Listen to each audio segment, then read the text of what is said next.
احنا بنفضل مستنيين الاجازة طول السنة وفجأة نكتشف انها خلصت، واحنا ما عملناش اي حاجة غير ان احنا كنا بنقلب في ريلز وفيديوهات على التيك توك.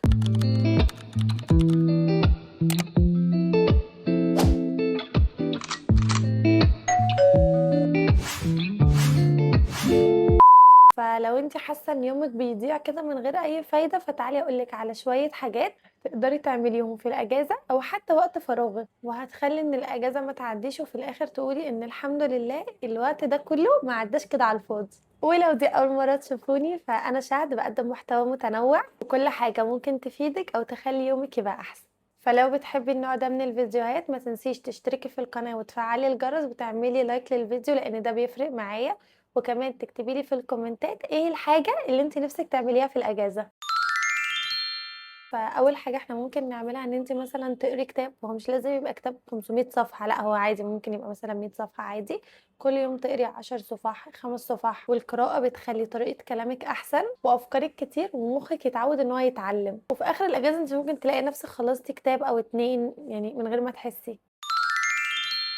تعلمي مهارة جديدة، ومش بقولك ان انت تروحي تاخدي كورس فيها، لا هي كل حاجة بقت موجودة ببلاش على الانترنت، مونتاج او ميك اب او لغة او تصوير او طبخ او تصميم فيديوهات او صور. المهارة دي ممكن بعد سنة من تطويرك فيها يبقى سبب دخل ليك اصلا وتشتغلي بيها.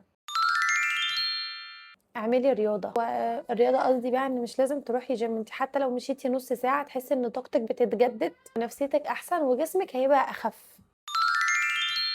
رتبي اوضتك، الاوضه المترتبه بتفرق جدا في النفسيه على فكره. طلعي الحاجات اللي ما بقيتيش محتاجاها، افتحي دولابك شوفي الحاجه اللي انت مش عايزاها صغيره عليكي حاولي تتبرعي بيها. رتبي التسريحه بتاعتك، رتبي المكتب، هتحسي انك بدأتي من جديد وهتحسي كده ان انت اصلا روحك صافيه.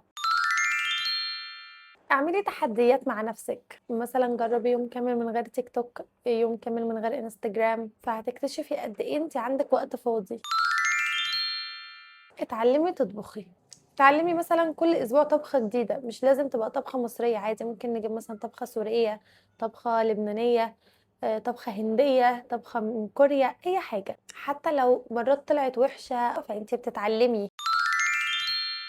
اكتبي اهدافك، فبدل ما الاجازة تخلص وخلاص اسألي نفسك انا عايزة اوصل لايه. اكتبي مثلا اهداف شهر، اهداف 6 شهور، اهداف سنة.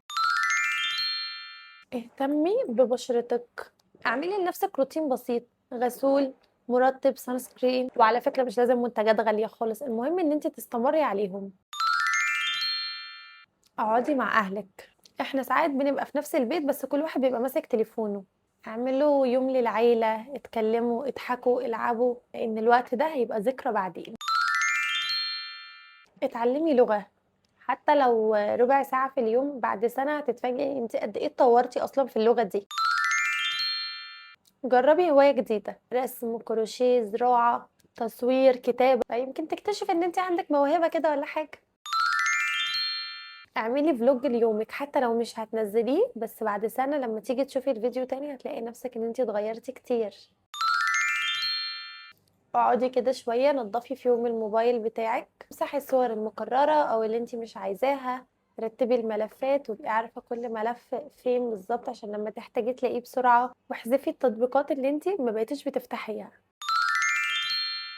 اخرجي وروحي مكان جديد حتى لو لوحدك، وعلى فكرة هو مش لازم يكون مكان غالي خالص يعني، لو هتروحي تقعدي في كافيه، تقعدي على البحر، اي مكان هادي، المهم ان انت تغيري جو. اعملي مع نفسك مثلا تحدي 30 يوم، حددي لنفسك مثلا 2 رتل 3 رتل كل يوم تشربيهم من المية. تعملي رياضة، تتحدي نفسك مثلا ان انت تحفظي جزء من القرآن، تختمي المصحف كله. اتفرجي على فيديوهات تعليمية بدل ما كل وقتك ريلز كده، اتفرجي على فيديو يعلمك حاجة هتكسبي معلومة بدل ساعات كتير انتي بتتفرجي عليها وما بتتعلميش اي حاجة. انا لسه واخدة بالي من الصوت اللي بره ده ان هو ظاهر في الفيديو، بس ثانوية عامة بتنجح يا جماعة. اكتبي يومياتك، اكتبي ايه اللي بيضايقك وايه اللي بيفرحك، ايه اللي اتعلمتيه النهاردة، وده بيخليكي ان انتي تعرفي نفسك اكتر. اعملي حاجة تطوعية مثلا، ساعدي حد، اتبرعي بحاجة انت مش محتاجاها، اعملي خير، الإحساس ده جميل أوي يا جماعة بجد. ابدأي مشروع حتى لو كان صغير، حتى لو صفحة على الانستجرام مثلا تبيعي فيها اكسسوارات، حلويات، ملابس، أي حاجة يمكن تبقى بداية نجاح لحاجة كبيرة. واخيرا هقولك استمتعي باجازتك، ما تضغطيش نفسك، مش لازم اصلا كل يوم يبقى فيه انجاز او ان انت تعملي حاجه محدش بيعملها. ففي ايام احنا لازم نرتاح فيها وايام احنا نتعلم فيها. فالمهم ان انت ما تحسيش بالذنب ان انت ارتحتي شويه، بس في نفس الوقت احنا ما نحاولش ان احنا نضيع الاجازه كلها في حاجة إحنا ما استفدناش بيها. في الآخر هي الأجازة مش بتتقاس بعدد الأيام، لكن بتتقاس بالحاجة اللي إحنا اتعلمناها. وممكن شخص يقضي شهر كامل ويقول الوقت ضاع، بس حد تاني قضى أسبوع قرا فيه كتاب أو اتعلم فيه مهارة. فأنتوا اللي بتختاروا أنتوا عاوزين إيه. ولو وصلت لحد هنا اكتبيلي في الكومنت هستغل الأجازة عشان أعرف إنك كملتي الفيديو للنهاية. وما تنسيش تعملي لايك لو الفيديو عجبك وتشتركي في القناة لأن في فيديوهات كتير حلوة قوي جاية. ان شاء الله اشوفكم في فيديو جديد. باي.